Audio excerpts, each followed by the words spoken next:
Officials at the U.S. Embassy in Kabul say they are assisting Afghan security forces to try to investigate a kidnapping that took place in the Afghan capital on Sunday, in which an American and an Australian lecturer were both grabbed, and they're both employed at the American University in Afghanistan. Afghan security forces say what took place was it appears that one armed man stopped the vehicle that the two lecturers were traveling in.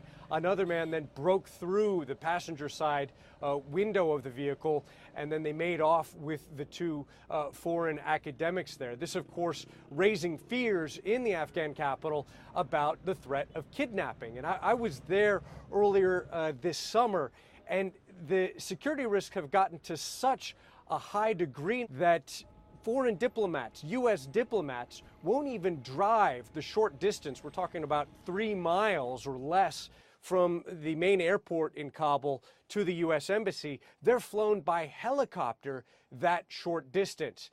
Foreigners, it's nothing new, them being targeted in Afghanistan. Just last week, you had U.S. and European tourists that were hit, their vans hit by rocket fire in the western city of Herat. But, of course, it's Afghans that are suffering the most from the violence. The end of last month, at least 80 people killed when a peaceful protest in Kabul was targeted by suicide bombs.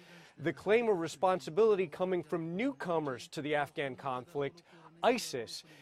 In most of the attacks, it's the Taliban that's claiming responsibility, and it's Afghans that are suffering the most in what has been the deadliest year yet for Afghan civilians, in a war that goes all the way back to 2001, when the U.S. bombing campaign helped oust the Taliban.